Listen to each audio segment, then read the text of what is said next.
Françaises, Français, ouvrez les yeux. Le Kremlin est furieux, Emmanuel Macron est en panique et Vladimir Poutine ne peut plus se taire. Rapide, destructeur, voilà comment décrire ce qui se déroule sous nos yeux. Mais cette fois, il ne s'agit pas seulement de l'Ukraine. Non, c'est un affrontement mondial entre Washington, Moscou et Paris, avec des enjeux plus élevés que lors de la crise des missiles de Cuba. Et cette fois, l'issue pourrait être bien pire. Restez à l'écoute, car ce que Poutine a dit va vous couper le souffle. Imaginez un homme, autrefois perçu comme le maître du deal, imprévisible et audacieux. Emmanuel Macron. Moqué par ses adversaires, ignoré par ses alliés, poussé par son ego démesuré, il a franchi une ligne si irresponsable que même Moscou en est resté sans voix. Pendant un instant. Puis est venue la réponse, cinglante, dévastatrice.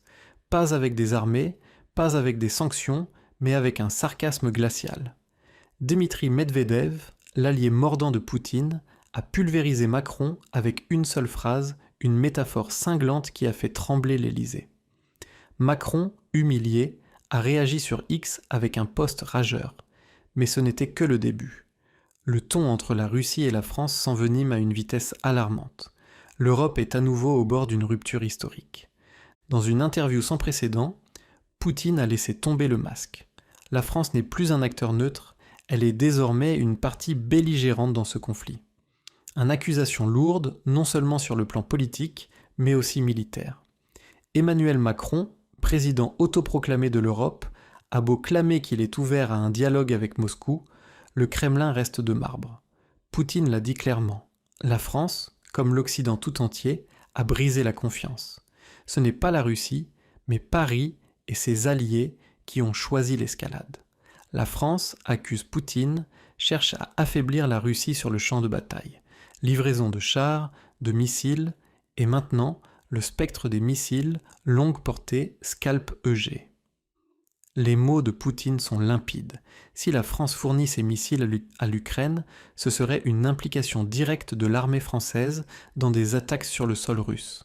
Rien de moins qu'un acte de guerre. Et tandis que Paris se drape dans un silence diplomatique, Moscou enfonce le clou. Les Scalp-EG ne peuvent être opérés sans officiers français. Des soldats français seraient donc directement impliqués dans des frappes contre la Russie. Pour Poutine, c'est une ligne rouge. Mais le Kremlin ne s'arrête pas aux menaces. Dans un rappel historique poignant, Poutine évoque le rôle de la Russie dans la réunification européenne post-guerre froide.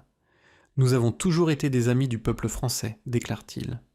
Mais aujourd'hui, il voit des chars français, des missiles français, non seulement en Ukraine, mais visant des territoires que même Paris reconnaît comme russes.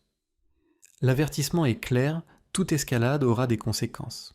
Et concernant les Scalp-EG, Poutine minimise leur impact militaire, mais insiste sur leur effet politique. Ils ne changeront pas l'issue du conflit, mais ils mettront le feu à l'Europe. Parallèlement, Poutine dresse un tableau sombre de la situation sur le front ukrainien. Les unités ukrainiennes sont à bout. Certaines voient seulement 47% de leurs effectifs. La mobilisation est un désastre. Sur 1500 recrues prévues, seules 1000 se présentent et 500 désertent. Les pertes dépassent largement les renforts. À quoi servent vos missiles ? Lance Poutine, provocateur. La bataille se joue ailleurs. Il appelle à des négociations immédiates, rappelant l'accord d'Istanbul de 2022, rejeté par l'Occident. Mais aujourd'hui, prévient-il, les conditions sont plus dures.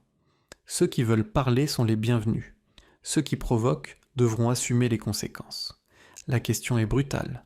Macron entraîne-t-il la France, les yeux grands ouverts, dans une confrontation directe avec la Russie ? Et a-t-il seulement le mandat du peuple français pour cela ? Nous, au nom du canal, disons non. Les Français veulent la paix, pas l'escalade. Abonnez-vous maintenant, likez cette vidéo et partagez votre opinion dans les commentaires car ce qui suit va vous choquer. Quelques heures après les déclarations de Poutine, 2 sous-marins nucléaires ont disparu dans les abysses. Aucune coordination avec l'OTAN, aucune confirmation d'une menace réelle, juste un silence inquiétant et des mouvements furtifs. Mais ces sous-marins n'étaient pas ordinaires. Il s'agissait de géants de la classe Triomphant, chacun armé de 16 missiles M51, capables de porter jusqu'à 10 ogives nucléaires, chacune des dizaines de fois plus puissantes que la bombe d'Hiroshima. Ces armes ne sont pas là pour dissuader, mais pour anéantir. Macron, dans une allocution cryptique, a déclaré « J'ai ordonné le déploiement de 2 sous-marins nucléaires, juste au cas où ces provocations seraient plus qu'un simple jeu.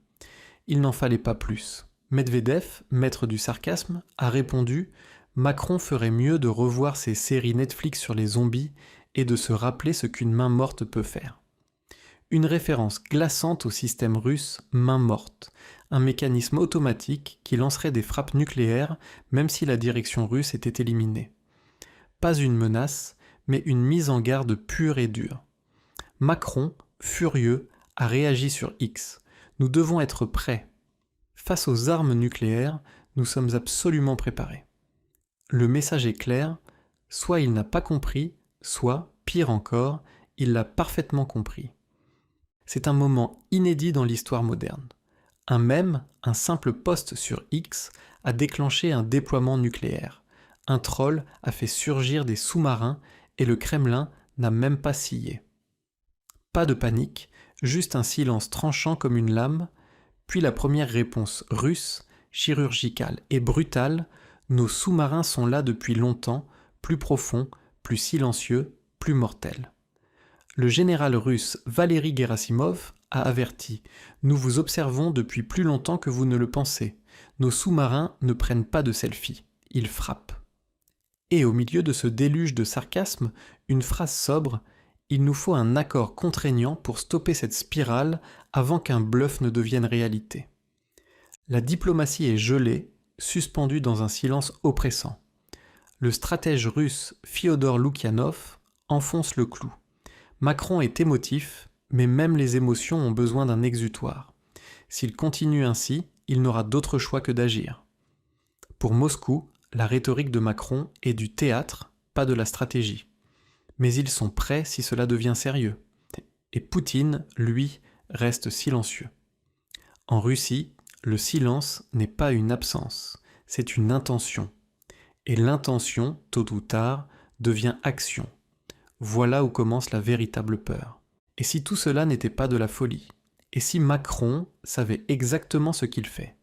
Et si cette menace nucléaire n'était pas destinée à détruire, mais à forcer Poutine à négocier, à faire de Macron le sauveur qui impose la paix? Cela semble absurde, mais c'est peut-être son jeu, mettre Poutine sous pression avec un scénario apocalyptique, puis tendre la main, non pas par amour de la paix, mais pour asseoir sa domination. Mais voici le rebondissement.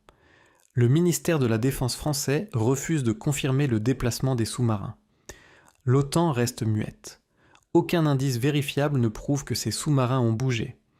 Tout ceci pourrait n'être que du théâtre. Mais c'est le genre de théâtre où une erreur d'interprétation fait des millions de morts. Macron joue avec des déclencheurs, pas avec des leviers. Sanctions, surtaxes, lignes rouges déguisées en diplomatie.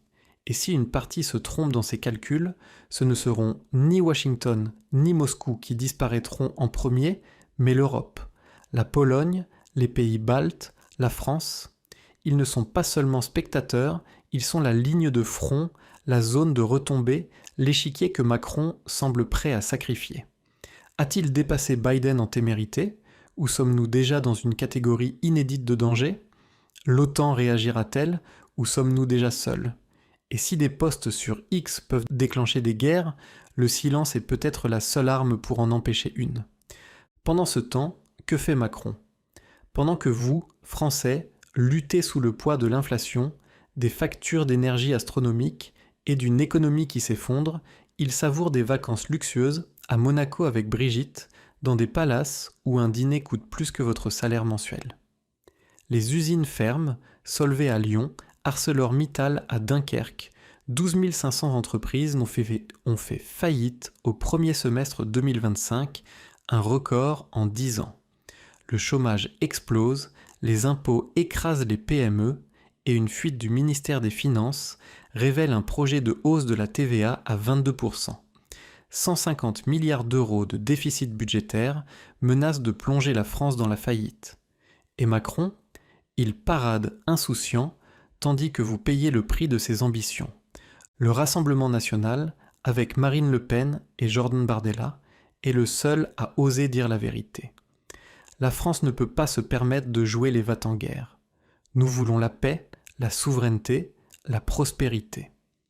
Le RN exige des négociations immédiates, un retour à la diplomatie et un arrêt des provocations. Réduisons les impôts, protégeons nos entreprises, contrôlons l'immigration, mettons fin à cette idéologie climatique qui tue notre économie. Les Français en ont assez. 65% craignent de perdre leurs économies. 54% veulent un changement radical selon une récente enquête. Sur X, la colère explose. Macron, dehors. Le RN est notre espoir. Les partis traditionnels, LRM, socialistes, écologistes, veulent étouffer cette voix en menaçant d'interdire le RN. Gérald Darmanin prétend que les services de renseignement agissent seuls, mais tout le monde sait qu'il suit les ordres de l'Élysée. Écrivez « non » dans les commentaires si vous refusez cette hypocrisie. Les Républicains, qui hier s'appuyaient sur les voix du RN, crient aujourd'hui à l'interdiction. C'est un déni de démocratie. Français, il est temps d'agir. Exigeons des élections anticipées pour chasser cette élite corrompue. Soutenez le Rassemblement national, adhérez, donnez, mobilisez-vous. Si vous avez trouvé cette vidéo révélatrice, partagez-la. Quelqu'un doit entendre la vérité.